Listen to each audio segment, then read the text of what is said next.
We'll begin with the prayer.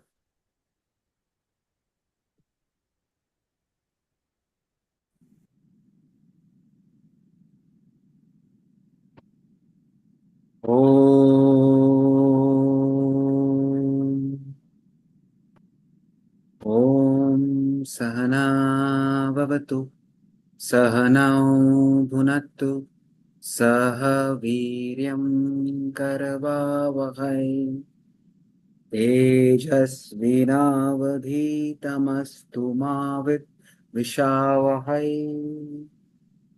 Om Shanti Shanti Shanti. Sarve Bhavantu Sukhinah Sarve Santu Niramaya Sarve Bhadrani Pashyantu Ma Kaschid Dukkhad Bhag Bhave. We pray for the peace and happiness of one and all. May everyone be comfortable and happy at all levels of the personality, material, physical, emotional, intellectual. Spiritually, may we see that which is auspicious and divine. May there be no suffering anywhere. Om Shanti, Shanti, Shanti.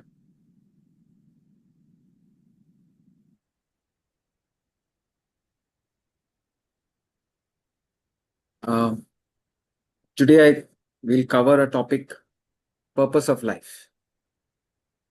All that we are doing in the world, is there a meaning and purpose to it? If you observe all other living creatures, whether it's the plant kingdom or the animal kingdom, they are just living a routine mechanical life without having a choice of action. Plants merely exist.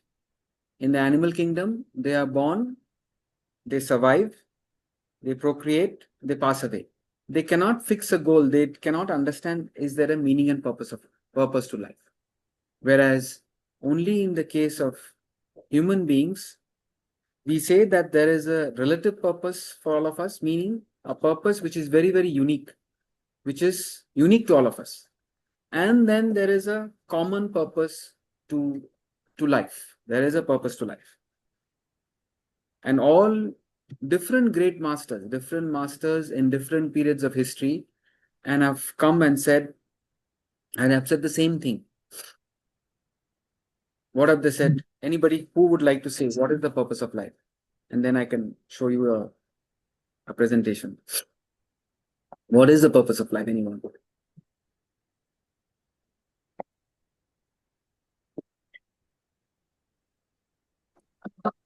To attain yourself.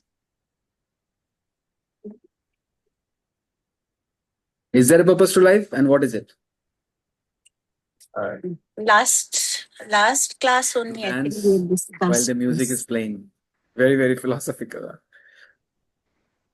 Self-realization. I guess all students of Vedanta who have already been with the subject, they will all say the purpose of life is to discover oneself, attain self-realization or God realization. The different words: seek salvation, nirvana, moksha, spiritual enlightenment. At this moment, we don't know what it is. Yes, again, we have to have faith on the different masters. Different masters have come and told us that purpose of life is God realization. But why is that the purpose of life? to complete our prarabdha karma in life. Yeah, that though will anyway happen. We are existing in this world because we are born with our prarabdha vasanas, and we are when prarabdha vasanas get exhausted, it will happen automatically. Automatically mean the sense we are helplessly experiencing our prarabdha, and there are certain experiences that we have all have to go through.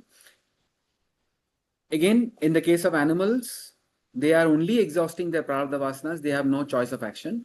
But the unique thing of human beings is that while we are exhausting our prarabdha vasanas, we have a choice to pursue a purpose or just live a mechanical routine life. So self-realization is considered to be the purpose of life because it leads us to the absolute state of happiness that only a human being can aspire for and reach. Those who have attained that state of enlightenment, they say that we have reached a state of paripurna. Paripurna means all full, complete. There is no longer any wanting anymore. They are fully full.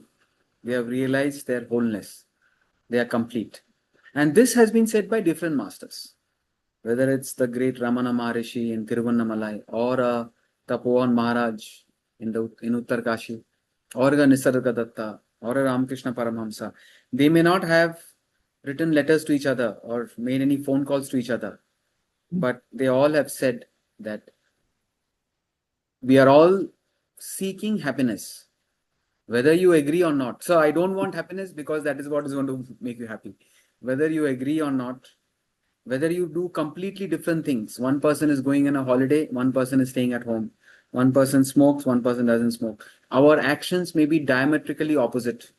You may be conscious of it or not, but ultimately we are all searching for peace, happiness, and that peace and happiness is not an ordinary peace and happiness. We want infinite peace and happiness. The example that we can take from nature is the way a river goes towards the ocean. The river will go on and on. It may meet a mountain, it will go around it. It may fall, but it falls like a waterfall, gracefully. It never stops moving until it loses its individuality and gains the totality of the ocean. Similarly, at this moment, we are experiencing an individuality, an ego. Scriptures are coming and telling us you are not what you believe yourself to be. There is a deeper mystery to it. As the great Rumi said, you are not a drop in the ocean, you are an ocean in the drop. We have to find our supreme self. The nature of that self is Satchit Anand, absolute bliss. Paramanand. Paramanand means supreme bliss. There is no bliss greater than that. And the bliss that we contact in the world is broken bliss. It comes and goes. But the bliss of our self within, that power which makes us conscious of whatever we are experiencing, is Akhandanandam, unbroken bliss. So spiritually speaking, the purpose of life is to find ourselves. So anybody has any question based on this? Otherwise, I have some slides. I'll just show it to you.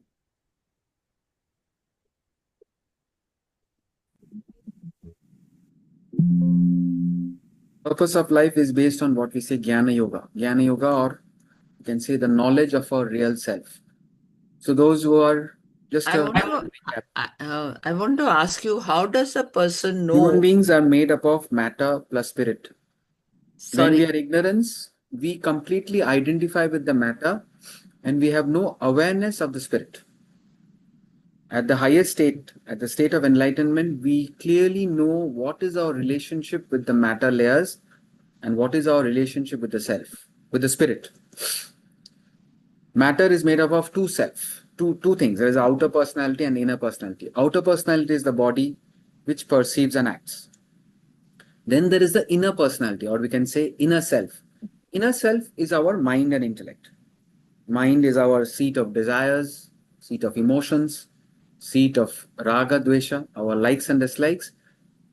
The mind is all the time flowing here and there. It is asthira and chanchala. It is restless and unsteady. The mind itself is constantly looking for pleasure. But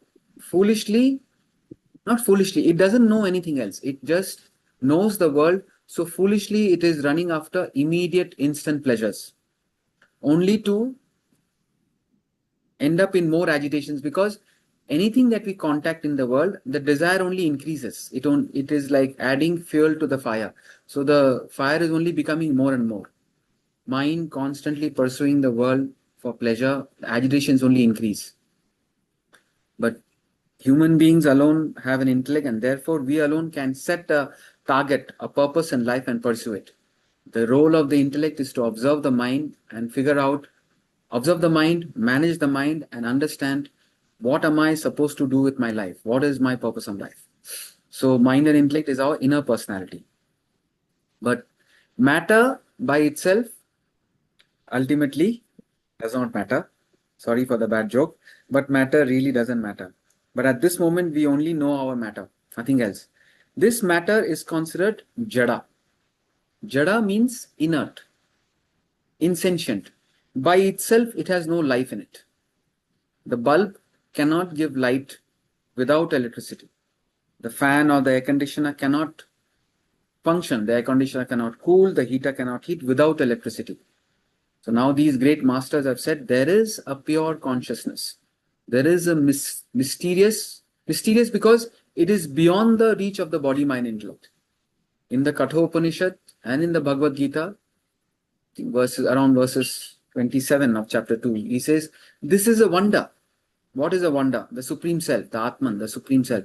People talk about it, some are listening to it, some are speaking about it, but ultimately it is a wonder because it is beyond the reach of the intellect. We can somehow conceive it. No animal can do it. Animals, at the most, they have a rudimentary gross intellect. Gross intellect is the intellect which deals with the world, the terrestrial world. Animals have a rudimentary gross intellect. A tiger can plan how to catch the deer. It will not go for the fastest deer. It will make sure it's running after the slowest deer, the weakest deer, and it will time its jump so that it can capture the deer. It can kill the deer. So the tiger also is doing some thinking. But no tiger, no carnivorous animals thinks, why can't I just make a gun and a car and just drive around and shoot? They cannot think out of the box. They have a very, very rudimentary gross intellect. In the case of animals, in the case of human beings, we have the potential to develop an extraordinary gross intellect. We are sending people to the moon and the Mars. I don't know if people have reached the Mars, but at least rockets and spacecrafts are going to the Mars. We are all over, you are in different parts of the world, but I am speaking here in North India and you are listening to me as if I am in front of you.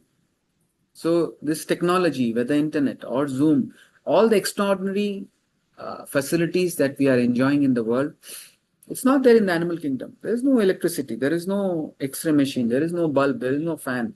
Animals can't think. Human beings have the capacity to think, and therefore we have made the world, we have filled the world with facilities and amenities. But that's the role of the gross intellect. A human being alone has the subtle intellect. Animals don't have. At least to our perception, animals don't have religion or spiritual practices. They are not seeking something higher. Animals are living that fixed life.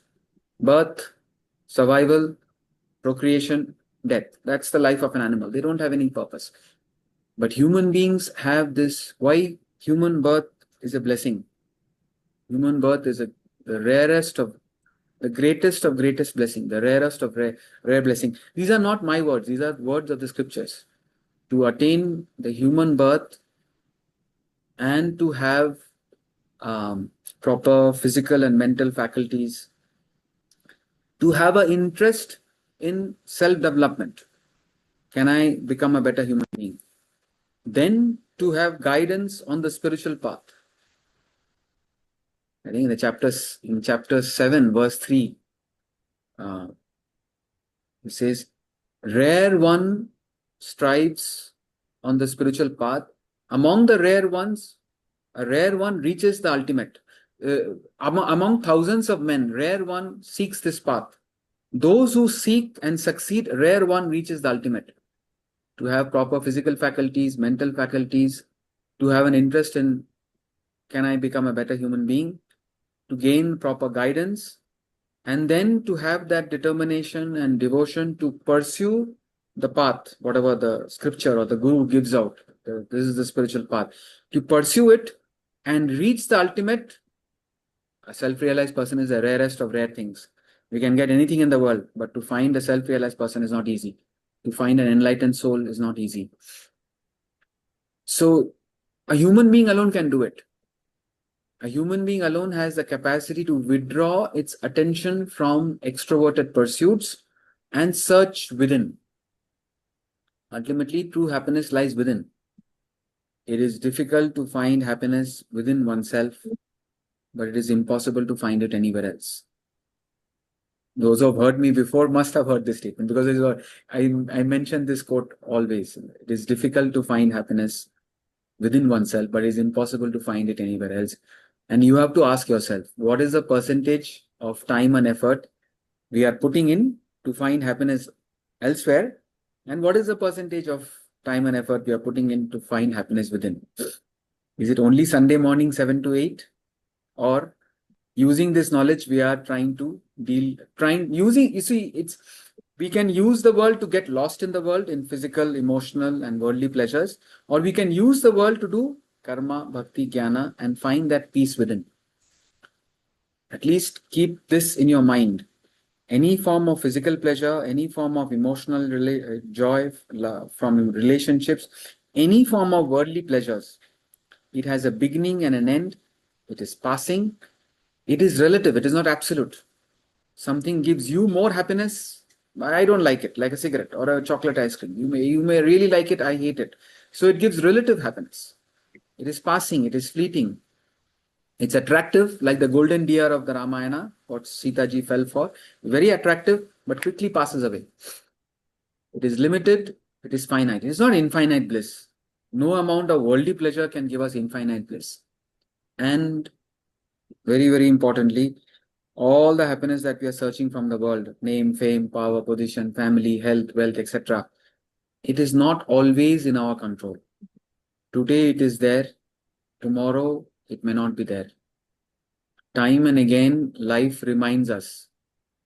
Somebody, a few months back, one class member told me, sir, I had read the Vedanta treatise when I was in 20s. That person is now 40, 41.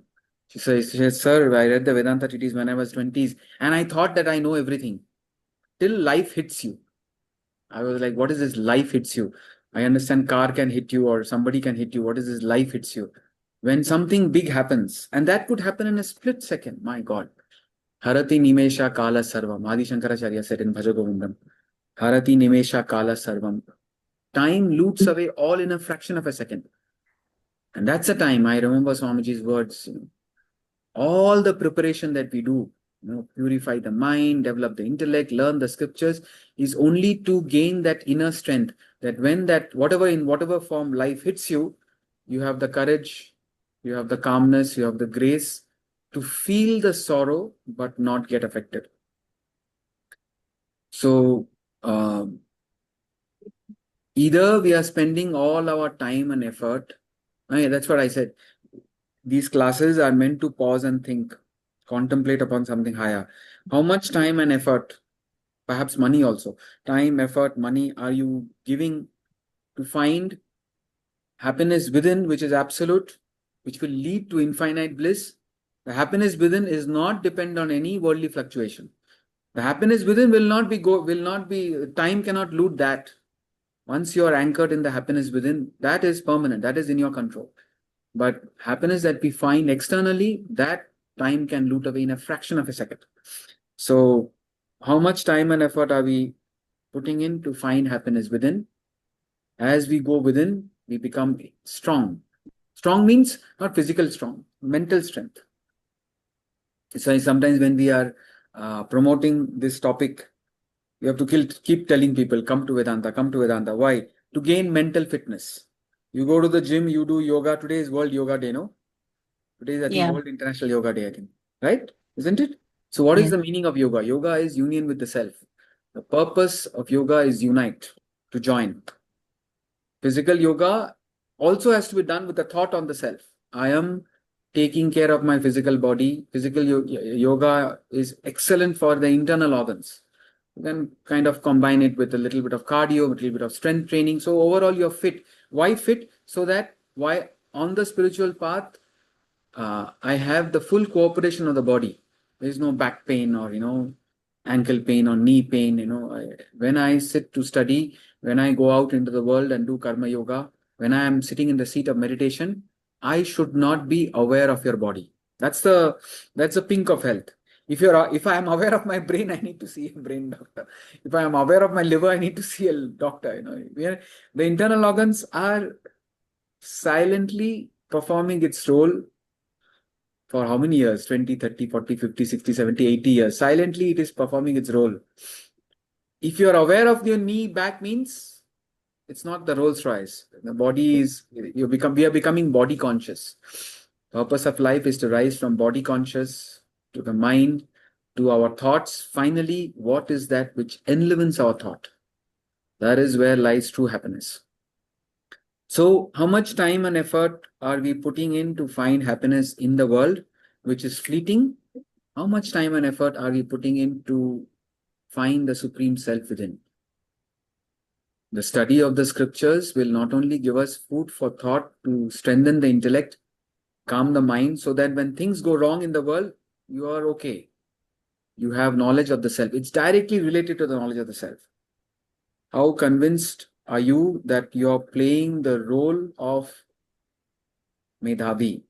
How convinced are you playing the role of Ravi? Or are you believe I am Ravi, I am Medhavi? If you believe you are this limited individuality, then life has a potential to really hit you hard because you're living a false life. We are not this body, mind, intellect. I am not Basap, I am playing the role of Basap. So when I create that distance, this is a role I am playing. This is the script of my life. I have to play my role, but I have got nothing to do with it. I must remember my true identity as the self. That is the purpose of life. So this slide is presented to people who are attending the first class, and an enlightened person, he can also say, I am not the matter, I am not the body, mind, intellect, I am that supreme self. That is our real personality. Body is the physical personality, outer personality. Mind and intellect are our emotional and intellectual personalities, the inner personality. But our real personality is the supreme self. Small self is matter, capital self spirit. Now, people talk about different words. All these words, we don't know what it is, but they all refer to that transcendental. God, pure consciousness, supreme self. Generally, in our classes, we refer to God as the supreme self within. In Sanskrit, Atma and Atman and Brahman. Atma, we refer to the self in a person. Brahman, we refer to God as all-pervading reality. It is one ray of sunlight and sunlight. One ray is Atman, entire sunlight is Brahman. Pot space is Atman, total space is Brahman. But they are one and the same. I can say Atma exists as all-pervading reality. Brahman is in me. It is one and the same. So Atman and Brahman is one and the same. Soul in Islam, Allah. In Christianity, Father in heaven. Divinity. We say the splash of divinity is everywhere. The supreme reality. Pure awareness, pure consciousness, one and the same. There is something which makes us conscious. The knowing principle. That having known, there is nothing else to be known. What is that knowledge? That having known, there is nothing else to be known. The fourth state, Turiya. We are caught up in the waking, dream, deep sleep. We are caught up in a prison. We are quarantined already. We are quarantined in the waking, dream, and deep sleep states. Purpose of life is to figure out, is there Turiya? Is there a fourth plane of God consciousness? It is a state of it is a state of thoughtlessness, permanent thoughtlessness. But you are there.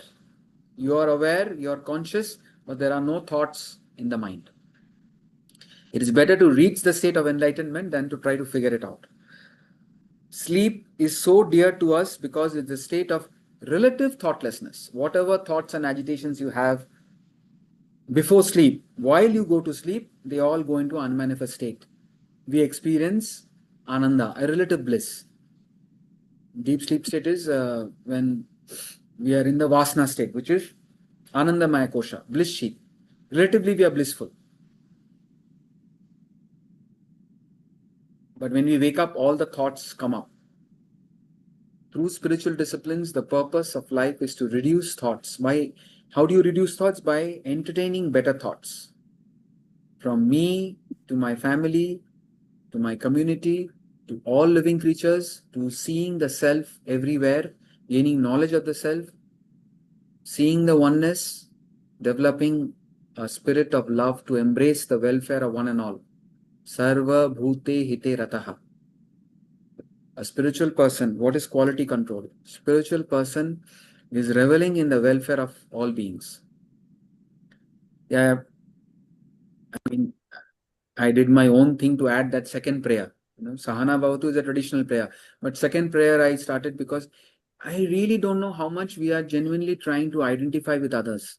And without identification, without love, we cannot gain the knowledge of the self. So when we do that prayer, where is it? Let me see if it's there. Yeah. When we do this prayer, it should be genuine, heartfelt. You're not even spending one money from your bank account, but you are expanding your mind. Let everybody be happy. Sacrifice. Just 2 seconds you are saying, let everybody be happy. Second level, the prayer says, let everybody be healthy. I improvise to say, whatever I want to be rich, let everybody be rich. I want to be comfortable, let everybody be comfortable. I want to be physically healthy, let everybody be healthy. I want to be successful and brilliant, let everybody be successful and brilliant. Let everybody be peaceful and cheerful. Let everybody have clarity. Let everybody have success, honor. Whatever you really wish for yourself, you wish it for others. What happens? It brings about purification. It genuinely makes you feel that, yes, Vasudeva Kutumbakam, the whole world is my family. And the spiritual level, may we see that which is divine, auspicious everywhere. You see the self everywhere. This all comes from knowledge. Let everybody free from suffering. If you're a good student of Vedanta, you will know law of karma functions. I may wish that nobody should suffer, but if others have done bad karma, if I have done bad karma, however you wish, I will go through the bad karma. But my wishing that you should not suffer, it is a positive wish for you, but it will give me chitta shuddhi. So in that sense, Vedanta is the absolute selfishness. Absolute selfishness means what is really good for you. What is really good for me is wishing for the welfare of others. Sarva bhute hite rataha. Reveling. Reveling means he's really happy. Why? Because others are happy. He sees the welfare of others and he is happy. See the self everywhere. Seeing the self everywhere, you see yourself reflected in everywhere. There is a feeling of oneness. You embrace everybody with love. And then practically with the body, if there is anything that you can do, you serve and sacrifice. Love has no meaning without service and sacrifice.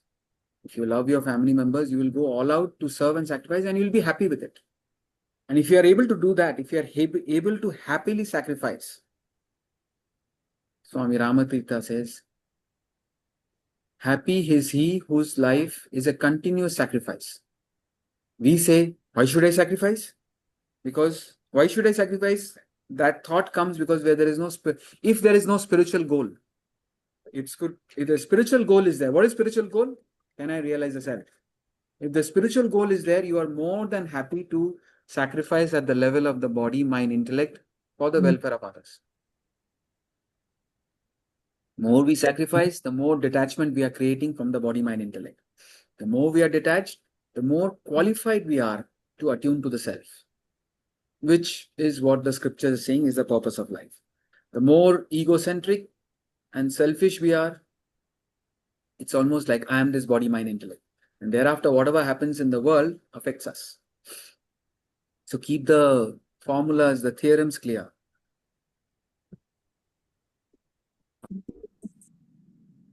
So we have to keep reducing our thoughts. We keep reducing our thoughts by thinking of others, by ultimately thinking of the self. The thought of the self is not a worldly thought. Self, I cannot prove it in a lab, but self is considered eternal bliss, infinite joy, absolute happiness. It is our real personality. It is our true identity. It is our original state. We all experience a pressure to seek happiness. This pressure is because we have lost our original state. Swamiji gives the example of the coil spring, no? I think we have all done it. Coil spring is 4 feet high. You press the coil spring down to 1 feet, you feel a pressure. 2 feet, less pressure. 3 feet, less pressure. Further away from the original state, more pressure. The nearer you go towards your original state, less pressure. So as we are further going away from the self, picking up more desires, becoming more egoistic, we feel a tremendous pressure and agitation to find happiness, and we may be foolishly doing that in the world. But as we reduce our desires, as we reduce our ego, as we think less of oneself, more of the work that we have to do, more of others, and finally, if we are able to remember the divine while we are functioning, the pressure will become less and less and less. A person who is attuned to the self, he has no pressure. He is very, very peaceful and blissful within himself. Nothing can disturb him. So these words don't get confused. They all mean the same. Today is International Yoga Day. Yoga is derived from the Sanskrit yuj. Yuj means to get back, to unite. And just think about it. Where was the word yoga discovered? I don't know, maybe in India, maybe somewhere. What doesn't matter? Where was the word religion discovered? Religion means religare, to unite, to get back.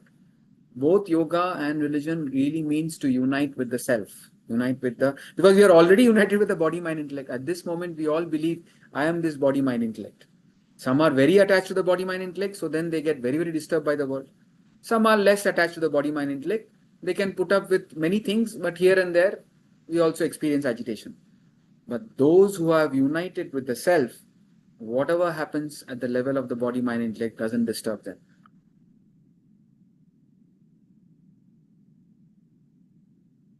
So if we say the purpose of life is to discover the self, self is our real personality. Body, mind, intellect is our false personality. The waker, dreamer, deep sleeper are roles that we are playing. In deep sleep, we are big zero. Dream world is a totally different world. In the dream world, I could be a tennis player, practicing for Wimbledon. But in the waking state, I am in here, North India, Naukachia. So, waker, dreamer, deep sleeper are roles that we are playing. Our real personality is the Supreme Self. That is our true identity. It is Satchit Sukham. That the scripture says the ultimate goal of human existence. No plant or animal, no cat, rat, bat, monkey, donkey can aspire for it. Discover thyself. Tat Tvamasi, that thou art. The highest statements in the scriptures, first there is a statement of declaration. Prajnanam Brahma. Prajnanam Brahma means the inner self is the supreme consciousness everywhere. Prajnanam Brahma. It's a statement of declaration. The inner self, that self which makes you conscious, what you see, what you hear, that inner consciousness is the consciousness everywhere. It's just a declaration. Then there is a statement of advice. This Tat Tvamasi is a statement of advice. Tat Tvam Asi. That thou art. It is said, the Bhagavad Gita, Gita can be divided as 3 sets of 6 chapters. First 6, middle 6, and last 6. The first 6 mostly emphasizes Karma Yoga. The middle 6 mostly emphasizes Bhakti Yoga. And the last 6 is what we are talking now, Jnana Yoga, the ultimate truth, ultimate knowledge. I mean, all chapters are complete by itself. Sometimes one verse is enough to give the entire picture. But generally, theme of the first 6 chapters is Karma Yoga. The Vishwarupa Darshan and all Bhakti Yoga comes in the middle 6 portion. And Jnana Yoga and the knowledge of the Supreme Being, all that comes in the last 6 chapters. So we can say Gita gives Karma, Bhakti, Jnana. But also the Gita elaborates on this Mahavakya, Tat Tvam Asi, that thou art. First 6 chapters of the Gita talks about you. The middle 6 chapters talks about that is the Supreme God. And the final 6 chapters talks about our relationship with that divinity. What is our relationship with the Supreme God and my inner self? It bridges the gap between the known universe and the unknown reality. So the Guru, when with preparation, with devotion, with a thirst for knowledge, when the student goes and surrenders to the Guru says, Tat Tvam Asi, thou art. You are not the body, you are not the mind, you are not the intellect, you are not the waker, you are not the dreamer, you are not the deep sleeper. Beyond the waker and the waking world, beyond the dreamer and the dream world, beyond the deep sleeper and that experience of nothingness lies your essential, lies your true self, your essential self, that conscious principle. Beyond the body and perceptions and actions. We are all the time caught up with perceptions, no? But what is that which makes me conscious of that? What is that which makes me conscious of my experiences? What is that which makes me hear? What is that which makes me see? The more you tune into the self, as you think, so you become. That is the one part of the spiritual practice. Another part of the spiritual training is be unselfish. Be unselfish. So I don't know what the self is. Doesn't matter. Be unselfish. Think of others. In doing what you love to do it for making others happy. In that you will find happiness. Niswarth or Parmat. Thinking of others. Thinking of others with your Swadharma. You don't have to go out of your way. Out of your means you don't have to change your field of activity. Whatever talent God has given you, whatever nature you have, express it for the welfare of others. The unselfishness, the lack of ego, the lack of rajasic and tamasic tendencies, that is the preparation, that is the foundation.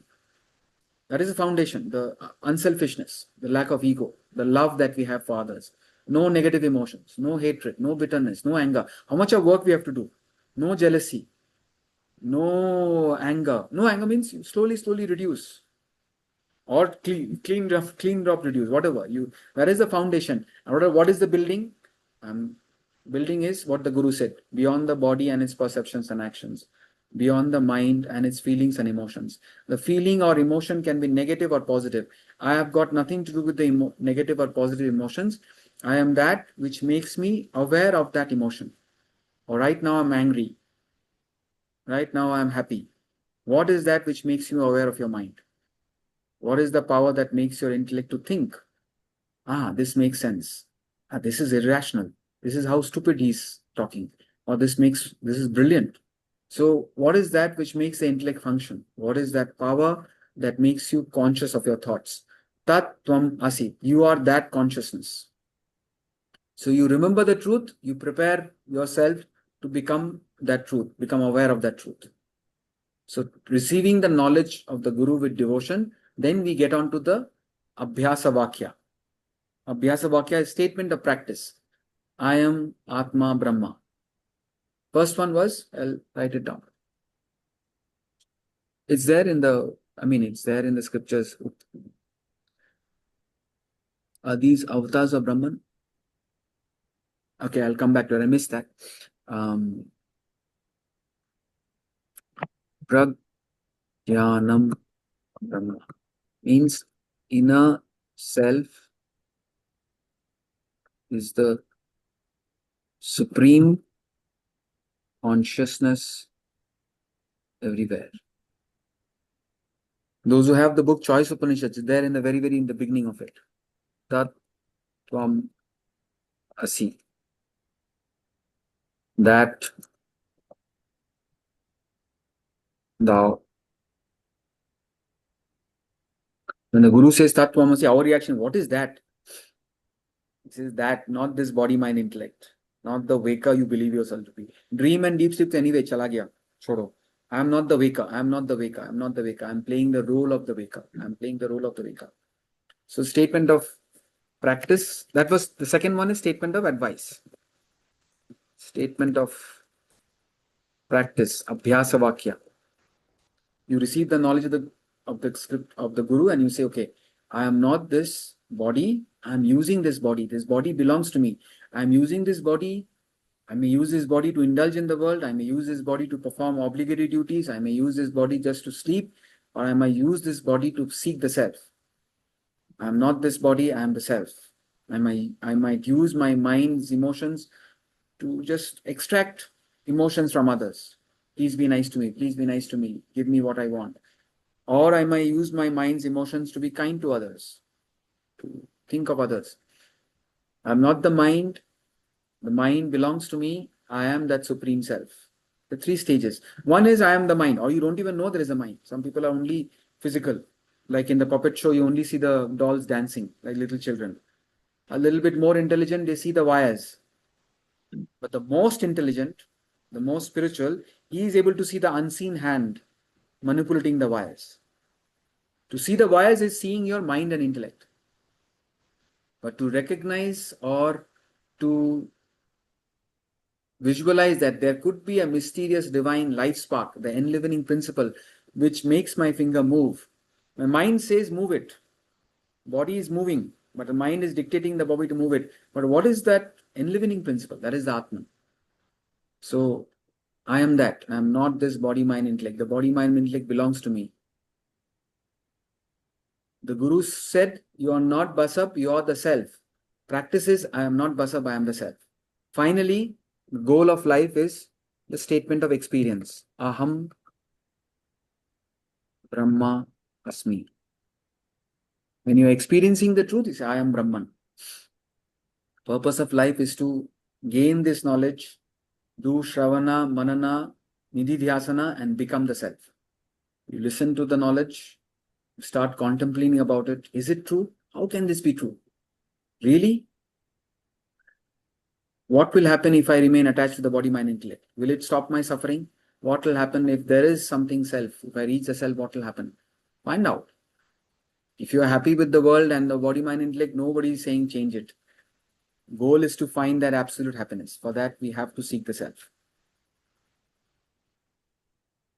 So, Tattvamasi. And this has been said in all scriptures. Bible says, the kingdom of heaven lies within you. For us, the kingdom of pleasure is the world. He says, the kingdom of heaven lies within you. I am that I am.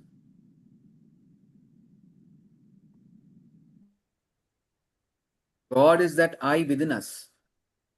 That's why it doesn't matter what house of worship we go to. Everybody, we are going to see God, but what do we do when we reach in front of God? We join our hands. Hold our hands. See, even there, holding our hands, the 5 fingers are the Panchakoshas, which is different. This is the self. So I bow down to the self in you. Namaskar. Self in me is bowing down to the self in you. I will cry. That is devotion. While crying, what do you do, Akshat? I don't know, when I see this happening, I'll cry and maybe merge with him, or I don't know. This is the feeling I What do we have. do? I'm Namaste. showing it. Yeah. What do we do? Pranam. We'll pranam or devote, basically bow down to him. Is it? Sorry, I'm not able to hear. Why? One second. I'm not audible. That's why I'm wondering. Nobody's saying anything. No, you are audible, sir. Is not Now able say, to please. hear you. You can hear me? Now I can hear. What do Okay. we do when we go in front of God? We'll basically bow down. This is the feeling I have. I'll bow down and feel like hugging or merging with him or something like that. Go on. I want the right answer. And I'll cry and Cry and I'm showing it. and Surrender. yeah, Surrender. Surrender and see, I'm trying to prove the I is within me. The I is God. So what do we do in front of God? Devotion. Everybody does that. What we do? I'm showing it. Can you not see? Yeah, we pranam, we do a And? pranam and gratitude. Close Huh? our eyes. Close your eyes. Ah, okay. See, human beings are most foolish now. We want to see God. When we stand in front of God, we close our eyes. I remember once, I remember once we were bursting crackers in Diwali, I don't know, 15 years ago or something, in Chennai. And it so happens that Swamiji was there. So we whatever bombs, chocolate bomb, or this bomb, that bomb, We light it, what we do. The moment we light it, everybody was doing like this. Only Swamiji did not put his hands in the ears. If this is not madness, what it is? You want to hear a loud sound and you close your eyes. We want to go and we go to and he has his own way of making us think. We go to see God, but we close our eyes. This instinctively closing your eyes. Think about it. I'm not forcing an idea on you. Everybody closes his eyes. Why? Because God is within. That image or idol is just an image. It's a picture. Imagine you worship the picture. When the person comes in, you abuse the person, you insult the person. What kind of devotion is that? I'm doing puja to Swamiji's picture or whatever, Krishna's picture, Shiva's picture. Shiva walks in, I said, hey, don't disturb me. I don't have time now. What kind of what is that? Similarly, all symbols, whether it's in a church, mosque, gurudwara, temple, doesn't matter what the house of worship is.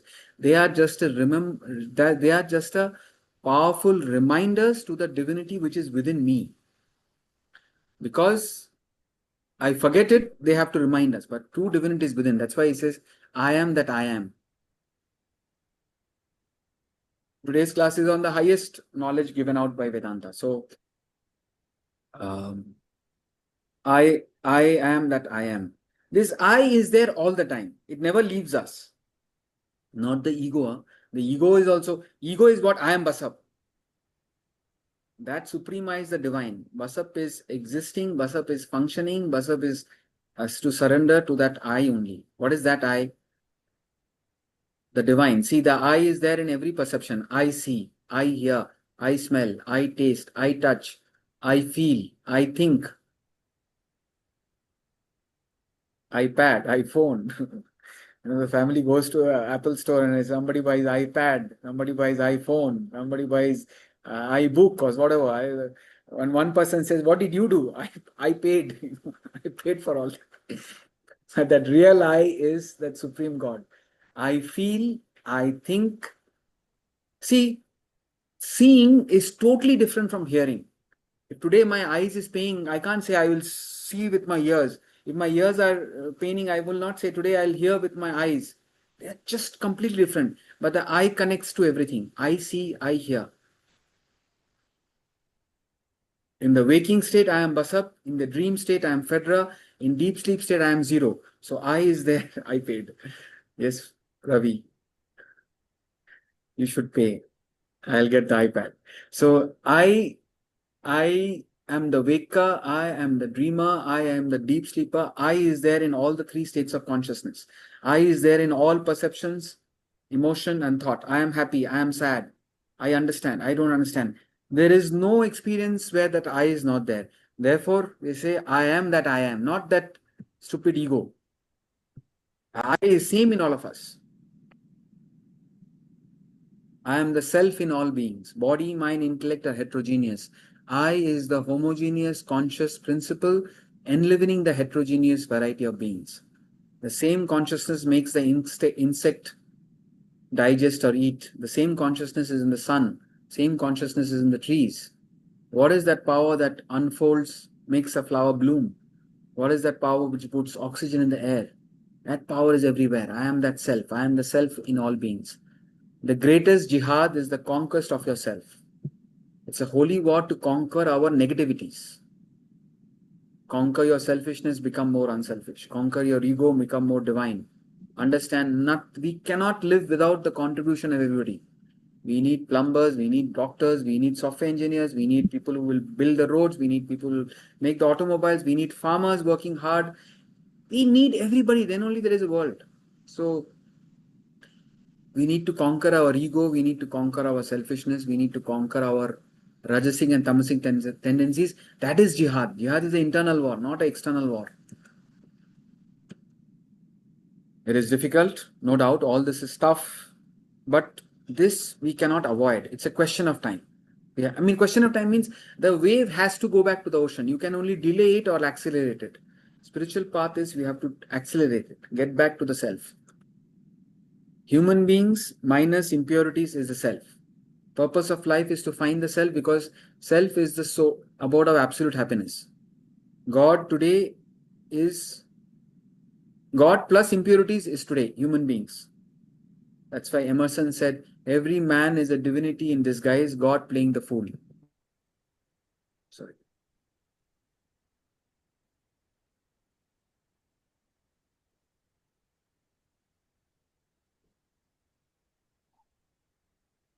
Medhavi also said something very powerful. I don't know. Maybe you're right. It was a message only to me, is it? Anyway, I'll take up questions towards the end.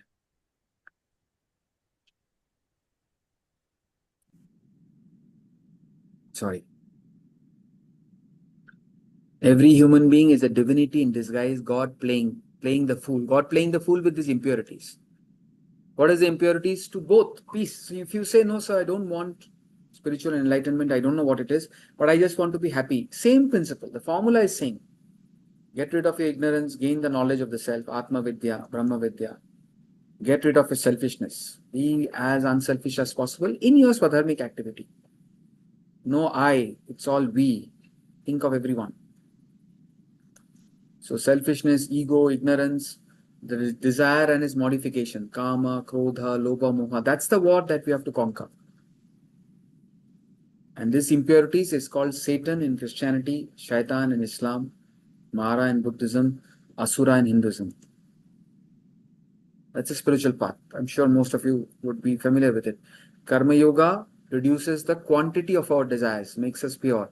Work in a spirit of service and sacrifice, wishing for the welfare of others, without ego. I'm just an instrument in the hands of divinity. Whatever work you do, do it in a spirit of surrender to the higher, in a spirit of service to others. That will purify you. Bhakti is love, forgiveness for everybody, and surrender. Thy will be done. I really don't know what should happen next moment in my life. I trust you, God.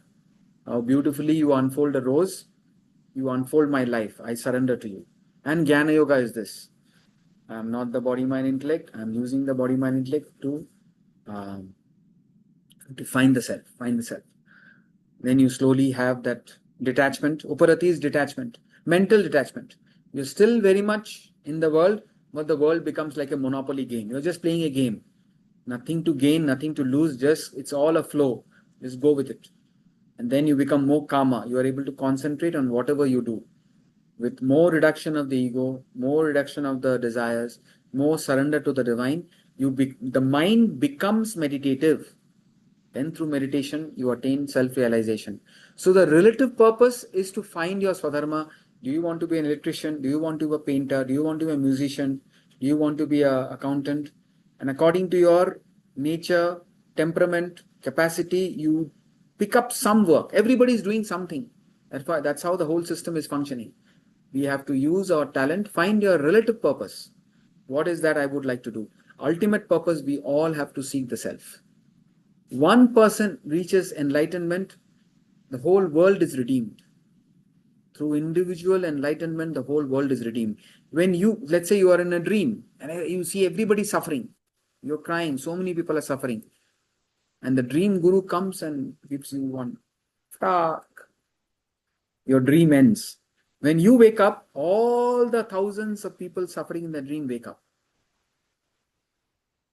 But to wake up, in the waking world, we have to serve others. Be a good waker. Don't be a bad waker. Bad waker means selfish ego. Good waker is one who is always thinking of others, who is always thinking of God. Divinize everything. Be unselfish and divinize everything. If you are convinced the purpose of life is to seek the self. As I said, all scriptures have said that.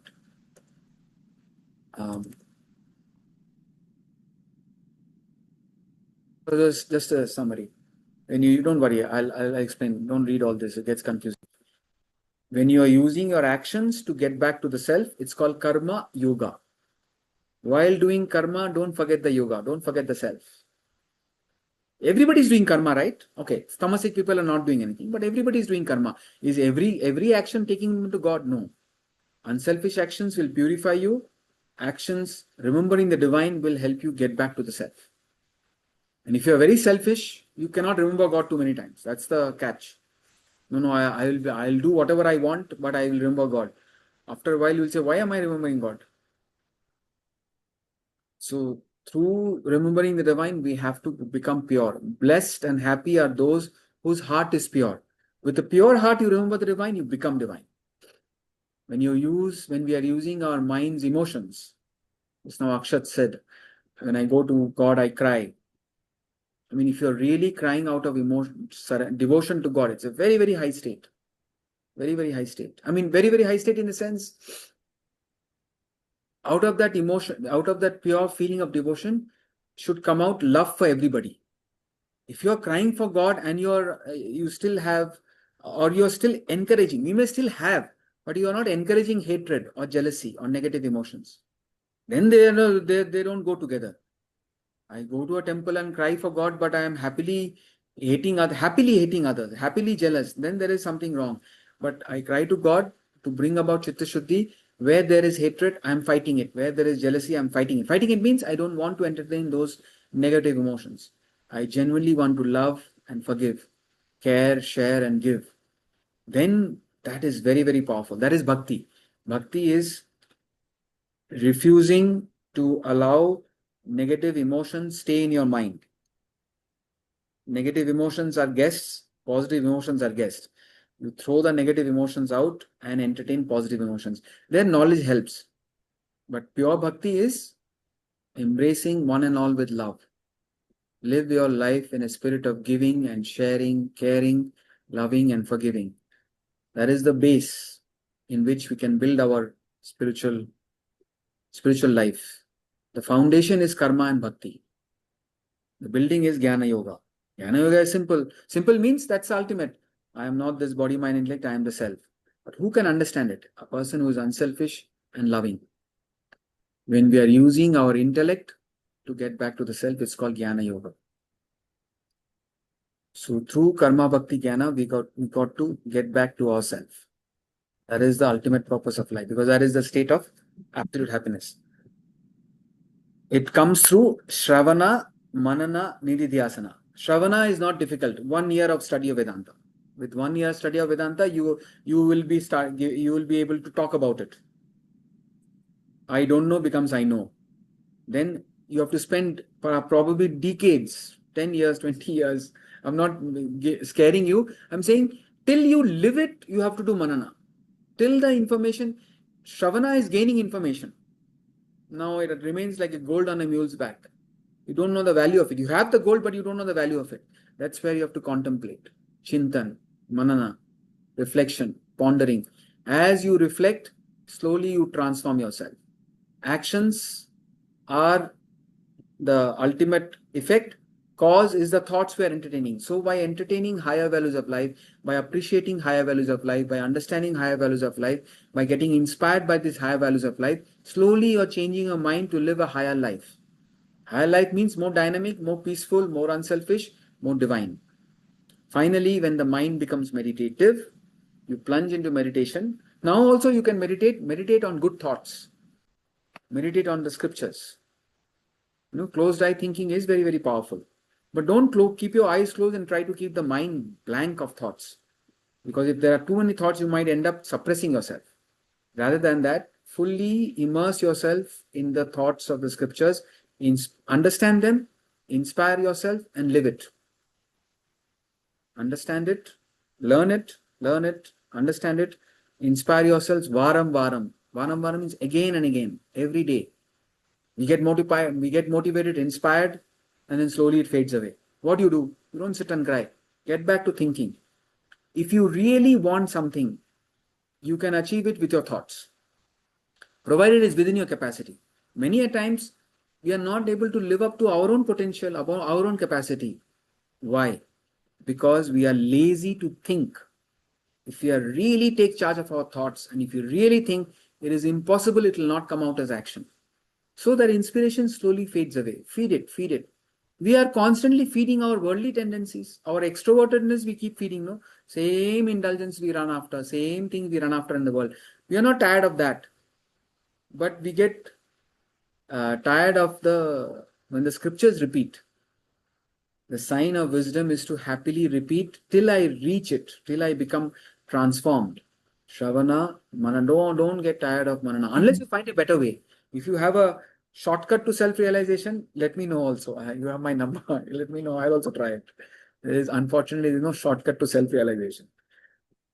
It will crash. You will realize very quickly and come back very quickly. That's not self-realization. Permanent realization is slowly you have to work on it. Become more aware, become more pure. Become more aware, become more pure. Purity is through karma and bhakti. Awareness is through jnana, knowledge. Let me see if I have some very nice quotations. This all a quotation. Old Testament, I am that I am. The kingdom of heaven is within you. He that findeth it shall loseth it. He that loseth it for my sake shall find it. See, if you find worldly joy, you have lost the bliss of the self. But if you don't run after worldly joy, for the sake of the divine, you shall find the divine bliss within. I repeat, this is a line from the Bible. He that findeth it shall, somebody who has found it shall lose it. If you find worldly happiness, you have lost the bliss of the self. Worldly happiness is limited. It comes and goes. But if you lose worldly happiness for the sake of the divine, you will find that supreme bliss. You will find that kingdom of heaven. The greatest jihad is the conquest of yourself. That which you are seeking is nearer to you than the neck of your camel. The pilgrims were going towards Mecca. He said, what are you seeking, God? God is within you. It's nearer to the neck of the camel. It's within you. Chandogya Upanishad, Tat Tvamasi, that thou art. Beyond the body, mind, intellect lies yourself. Brihadharanika Upanishad, Aham Brahmasmi, statement of experience. I am Brahman. The Bhagavad Gita says, I am the self in all beings. So therefore, if I am the self in all beings, I must see myself in everyone. I must love everyone, whatever possible. See, love has no limit. You can love everyone genuinely. Or rather, I would put it, Adveshta Sarva Bhutanam, no hatred for any being. I love everybody except my brother-in-law or sister-in-law, somebody, Some in-law we hate, others we love. No. If you hate any in-law, you're illegal, unspiritual. So, I must see the self everywhere, genuinely embrace. Through oneness, love, through love, wherever possible, serve and sacrifice. Every man is a divinity in disguise, a god playing the fool. I covered this. You're not a drop in the ocean. You're an ocean in the drop. You can say I'm a drop in the ocean when you're referring to the ego. Ego is a drop. All drops put together is the ocean. All of us put together is ocean. Individuality is a drop, but not the supreme self. Your true identity is the self. The self in me and the self in you and self in all of us is one and the same. So from the standpoint of the self, we are the infinite ocean. Ocean of bliss. Sat Chit Anand. Knowing that, be unselfish. We are not spiritual beings that need a spiritual life. We are not human beings that need the 7 to 8 class. We are spiritual beings going through a human life. We must get back to our spiritual nature. Sufi saying, I tried to find my God. I tried to find God, I found myself. I tried to find myself, I found God. This is the purpose of life. Any questions, anyone? Yeah, I want to ask you, a person who's considered self-realized, can he again go back to the attachments of the world? If you have realized the self fully, then you cannot go back to that attachment. So Ashaji, you can think of self-realization as waking up from the dream. Once you wake up from the dream, there's no falling back into it. But till you are in the dream, you may slip. Anybody can slip. So we have to be extremely, extremely careful. Be very, very humble, very, very sincere, very, very genuine. Keep satsang, keep company of the higher. till we hit the ultimate. Till then, we should not take chance. But once you're self-realized, the theory is there's no coming back. So we say, that this person has been reborn like this. No. Avatar, every avatar is a fresh avatar. It's not a reincarnation of an old avatar. See, everybody is a self. They are reincarnating at different times. Not reincarnate. They come up in our life to uplift humanity. So once you enlighten, there is no coming back. That is the theory that is presented. Thank you. Thank you. Any other question? Okay. Thank you. We'll end with the prayer. Om Purnamada Purnamidam Purnat Purnamudachyate Purnasya Purnamadaya Purnameva Vashishyate. Om Shanti Shanti Shanti. Thank you, everyone. Thank you. Thank you.